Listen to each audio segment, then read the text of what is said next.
बिस्मिल्लाहिर्रहमानिर्रहीम। अस्सलाम वालेकुम। कैसे हैं आप सब? उम्मीद है खैरियत से होंगे। इंशाल्लाह खैरियत से रहें, खुश रहें, आबाद रहें। आज मैं आप लोगों के साथ रमजान के हवाले से एक खास रेसिपी शेयर करने लगी हूँ। आपको पता है कि किन्नू का सीजन चल रहा है और ये तकरीबन खत्म होने वाला है। आज हम इनको सेव करेंगे बिना किसी केमिकल के, और रमजान करीम तक माल्टा जो है वो बिल्कुल नापैदी हो जाएगा। तो हम इसको किस तरह स्टोर कर सकते हैं ताकि रमजान करीम के हवाले से हमें किसी किस्म की कोई परेशानी ना हो। आप इसको स्टोर करके जूस में इस्तेमाल कर सकते हैं, आप इसको जो है फ्रूट चाट में इस्तेमाल कर सकते हैं। तो बहुत ही आसान से तरीके से हम इसको सेव करेंगे और आपके माल्टे जो है वो बिल्कुल भी खराब नहीं होंगे। अगर आज की रेसिपी आपको पसंद है तो रेसिपी को लाइक कर दीजिए और चैनल पे नए हैं तो सब्सक्राइब कर दीजिए। सबसे पहले आपने माल्टे ले लेने इस तरह जितने भी आप स्टोर करना चाहें, और माल्टों को आपने ऊपर से छील लेने हैं। छील लेने के बाद इसकी जो इस तरह के व्हाइट वाले छिलके होते हैं आपने वो भी निकाल लेने हैं, और माल्टों को आपने बिल्कुल नीट एंड क्लीन कर लेना है ताकि बिल्कुल अच्छे तरीके से साफ हो जाए।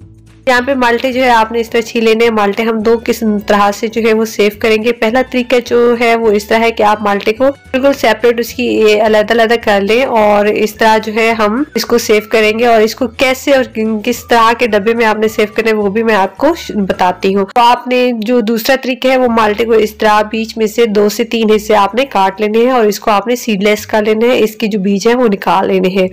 तो ये दोनों तरीके बहुत ही मुफीद हैं और आजमूदा हैं। आप इनको इन दो तरीकों से जो है वो सेव कर सकते हैं। एक आप चाट के लिए सेव कर लें, एक आप जो है जो इसकी सेपरेट करके रखिए। आप इसे बेहतरीन किस्म का जूस, फ्रेश जूस बना सकते हैं माल्टे के रमजान में। तो ये डब्बा जो है मेरे पास आइसक्रीम का डब्बा है। अगर आप चाहें तो 20 से 30 रुपए में जो है वो डिस्पोजेबल डब्बे भी मिल जाते हैं, आप वो भी ले सकते हैं। तो आपने 1 बाय 1 इस तरह करके जो है वो डब्बे के अंदर अपने माल्टे की कलश जो है वो रखनी है। जैसे ये फिल हो जाएगा एक साइड, तो हम इसके ऊपर जो है ना साफ किस्म की कोई से भी आपने प्लास्टिक बैग लेके काट के उसको इस तरह रख देने हैं। तो डब्बे के अंदर आपकी 3 से 4 लेयर जो जितनी भी लगती हैं आप इस तरह 1 बाय 1 लेयर्स जो है वो लगाते जाए। मेरी कम से कम 4 लेयर्स लगी थी और मैंने इस तरह 4 लेयर्स ऊपर नीचे करके बीच में हर लेयर्स के बीच में आपने इस तरह प्लास्टिक शीट रखनी है ताकि माल्टे जो है वो आपस में चिपके नहीं। आपने इसमें किसी किस्म का कोई केमिकल यूज नहीं करना। जस्ट आपने जो है एक बात का ध्यान रखना है कि पानी जो है वो नहीं होना चाहिए, बिल्कुल खुश्क डब्बे का आपने इस्तेमाल करने हैं। एयर टाइट ढक्कन होना चाहिए। अब आप इसको फ्रीजर में फ्रीज कर सकते हैं आसानी से।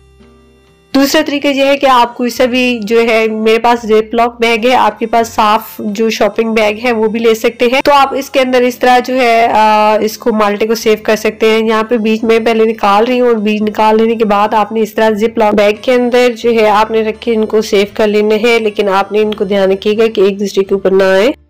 और इस तरह जब आप फ्रीज करेंगे तो आपको खोलने में बहुत ही आसानी होगी। उम्मीद है आज की रेसिपी आपको पसंद आएगी। रेसिपी पसंद है तो लाइक कर दीजिए और चैनल पे नए हैं तो सब्सक्राइब कर दीजिए। मुलाकात होती है नेक्स्ट यमी सी रेसिपी के साथ। तब तक के लिए अल्लाह हाफिज।